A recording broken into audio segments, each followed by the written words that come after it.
지난 시간에 저희가 방언기도에서 한번 나눠본 적이 있습니다.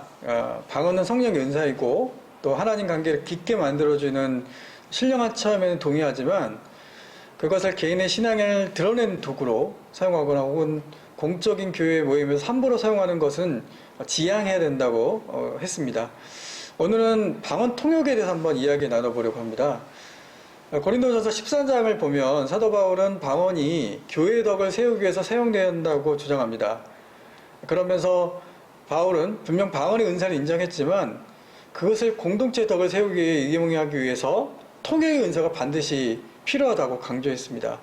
즉 방언 통역을 가진 사람이 없으면 방언 기도를 하는 것은 삼가라라고 바울은 얘기했죠. 참고로 감리교 교리와 장전을 보면 이 방언에 대한 교리가 나와 있습니다. 15조에 관한 부분인데요. 15조 회중에서 해독할 방언을 쓸 것이라고 하면서 예배당에서 또 공중 기도를 할 때나 혹은 성례를 할 때에 교우가 알아들 수 없는 방언을 쓰는 것은 하나님의 말씀과 초대교회 교리를 분명히 위반하는 것이다 라고 이렇게 명시적으로 나와 있습니다. 고린도전서 12장 27절과 28절을 보면 방언으로 말하는 것과 통역하는 것에서 구체적으로 설명하고 있는데요. 방언을 말할 때는 둘 또는 셋이 말하고 한 사람은 통역하라는 것입니다. 즉 방언보다 방언 통역이 교인에서 중요했고 방언한 사람보다 그것을 통역하는 사람의 수가 부족했다는 것을 우리가 어렴풋이 알 수 있을 것 같아요. 그렇게 보면 방언하는 것보다 방언 통역하는 것이 더 높은 것처럼 느껴집니다. 제 주변에 보면은 방언 기도 하는 사람 많은데 그것을 통역하는 사람은 없습니다. 그쵸. 예. 네. 그래서 그럴까요? 방언 기도를 가르쳐주는 곳은 많은데, 그야말로 방언 통역을 가르쳐주는 곳은 많지는 않아요. 네. 그런데 이제 방언 통역의 은사를 받게 해주는 집회가 있습니다. 이때 강사는 자신이 안수를 해서 하나님의 은사를 대신 전달합니다. 네. 신사도 운동에서 강조하는 임파테이션이라고 능력 전달이라는 것인데요. 내가 갖고 있는 능력을 안수를 통해서 전달을 해주는 거죠. 영적 은사를 갖고 있는 사람이 안수를 통해서 자신의 은사를 전달하는 그 임파테이션이 이제 개혁주의 신학에서는 이런 것을 하는 신사도 운동을 이단으로 분류하죠. 네. 그 킹제임스 성경연구소라는 데에 권동호라는 대표가 있는데 이분이 조용기 목사님이 방언을 하고 그것을 통역한 영상을 보고 방언 부분만 따로 녹음해서 이 방언 통역의 은사를 받았다고 주장하는 4명한테 네네. 방언 통역을 맡겼다고 합니다. 그런데 그 통역의 결과가 모두 제각각이었다고 해요. 네. 이걸 보면 최소한 이제 방언을 하는 사람이나 통역을 하는 사람들 중 한 명은 이제 좀 문제가 있다고 봐야 될 것 같아요. 둘 다 네. 문제가 있을 가능성도 있겠죠. 그렇죠. 네. 이런 비판에 대해서 방언을 강조하는 힐링 앤 미러클이라는 사역을 하는 안종찬 목사님은 이렇게 얘기를 하세요. 인간의 언어, 예를 들면 랄랄라라는 방언은 인간의 네. 입술로는 랄랄라라고 들리지만 그것을 영어로 들으면 하나님을 사랑합니다라고 들릴 수도 있고 네. 하나님 감사합니다라고 들릴 수도 있다고 합니다. 다양한 같은 방언에 대해서 다양한 해석과 통역이 가능하다는 것이에요. 네. 근데 좀 납득이 안 되는 설명인 것 같아요. 통역이라는 것이 이해를 못하는 사람이 이해를 하도록 도와주는 것인데 누가 통역을 했느냐에 따라서 네. 그 해석이 달라진다면 그건 통역이 잘못됐다고 봐야죠. 네, 맞습니다.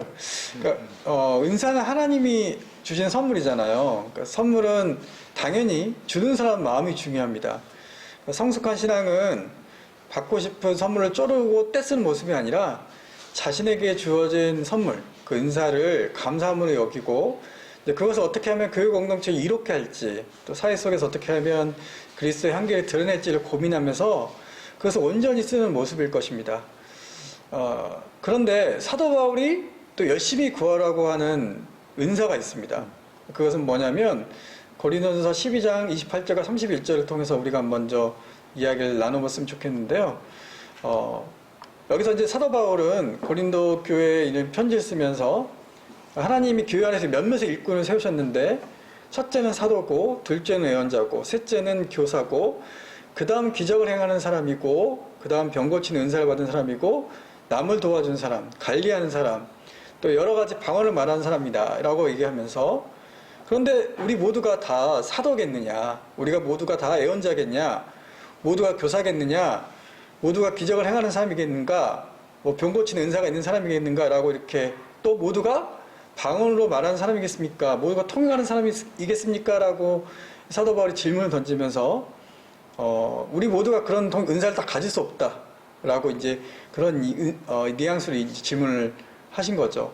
그런 다음에 여러분이 더 큰 은사를 열심히 구하십시오라고 가장 좋은 길을 여러분에게 보여주겠다라고 이 12장을 마치고 나서 그 다음 13장 1절에 이제 이렇게 얘기하죠. 우리가 잘 아는 13장 말씀 1절이 내가 사람의 모든 말과 천사의 말을 할지라도 내게 사랑이 없으면 울리는 징이나 요란한 꽹과리가 될 뿐입니다. 라고 얘기하고 있습니다. 즉 바울이 구하라고 권면한 더 큰 은사는 바로 사랑입니다. 천사의 말을 한다고 할지라도, 즉 뭐 방언과 같은 신령한 말을 한다고 할지라도 사랑이 없으면 아무 유익이 없는 것입니다. 예, 방언은 개인적인 영역이기 때문에 개인이 체험하고 받아들일 수 있는 거라면 방언 통역은 공적인 방법으로 객관적으로 판단을 해야 합니다. 네. 하지만 그 기준과 판단이 현실적으로 쉽지가 않습니다. 자신이 하는 방언 기도의 뜻이 궁금해서 통역을 하는 일을 찾아가고 또는 통역하는 사람은 그 방언하는 사람을 그 방언을 행동의 듯이 이제 풀어주기도 하고 그것을 통해 동과 권력을 얻는 형태를 여전히 이제 한국교회에서 볼 수가 있습니다. 네. 방언이나 방언 통역은 초대교회 그리스도인들에게 하나님의 영이 임했다는 단서였어요. 즉 중요한 것은 방언 자체가 아니라 성령의 임재죠. 네.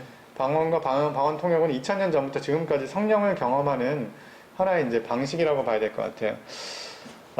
그러니 이제 방언 통역을 받기 위해서 그렇게 노력은 할 필요가 없을 것 같고요. 더 큰 은사라고 어떻게 보면 사랑의 은사를 사모하는 것이 더 중요하지 않을까라고 생각을 하고 성령의 열매를 어떻게 우리 삶 속에서 맺어갈 것인가를 고민하는 것이 더 중요하고 바람직할 것 같습니다. 네.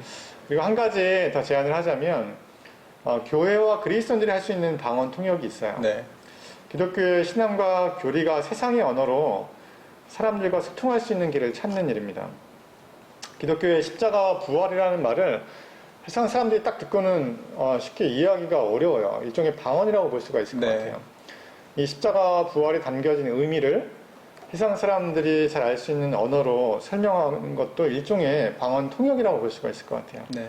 이런 교회 언어를 풀어서 세상과 소통하는 일에 더 관심을 가지는 것이 보다 우리가 관심을 많이 가져야 될 영역이 아닌가 생각이 듭니다. 네. 예, 오늘 방송은 여기까지입니다. 시청해주신 여러분 감사합니다. 감사합니다.